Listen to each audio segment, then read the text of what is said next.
today. We are looking at 4 electron pairs.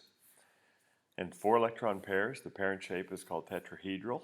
And then what we're going to do is we're going to replace one bond or one atom that's bonded central atom with lone pair, and then we'll replace it with a second.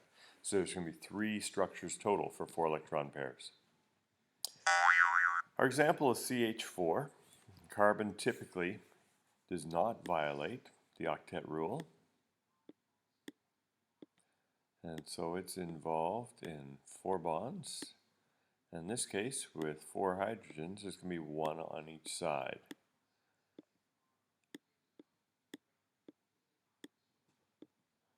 So we go boom, and we go boom, and we go boom, and we go boom.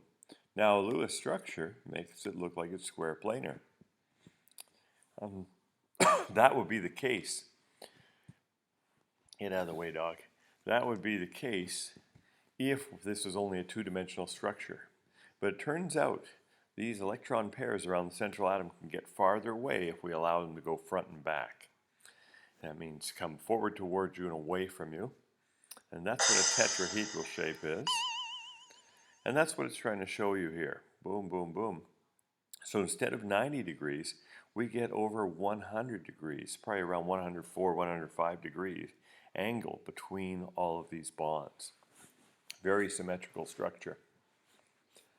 And so one way of representing them is, so if I put carbon like this, sometimes we'll go like so, and we put the H down, and H down, and hopefully are a little more than 90 degrees, hopefully over 100 there. And then we try to show one is coming at you. So we try to show a bond getting bigger as it comes to you. That, believe it or not, is a bond. And if you ever study organic chemistry textbooks and things, this is how they do it.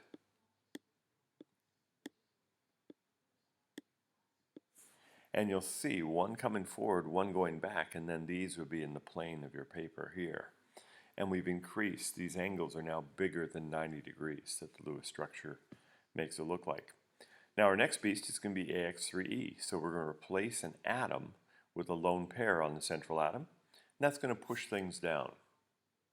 There's our space fill for CH4. So now we're going AX3E.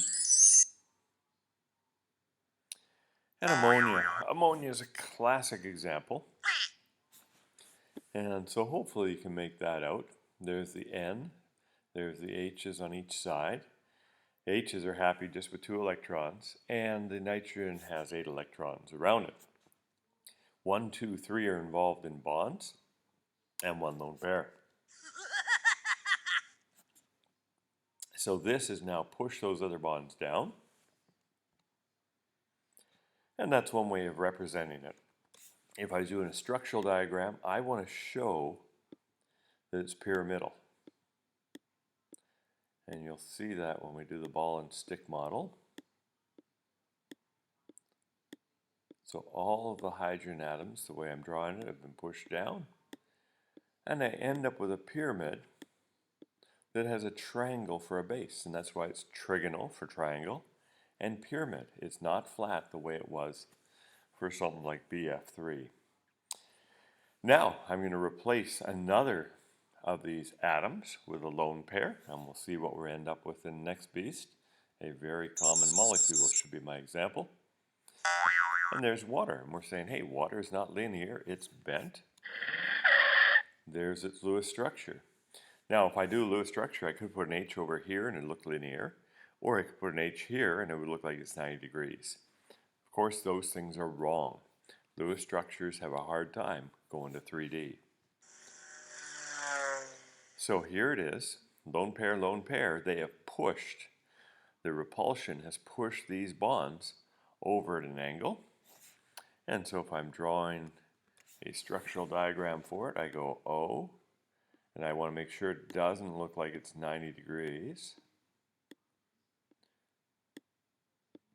And so I end up with something like this.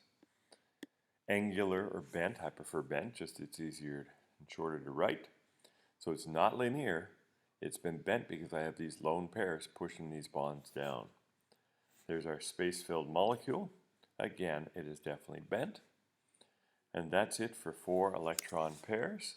You saw there are 3 types of shapes based on it, going from AX4 to AX3E to AX2E2.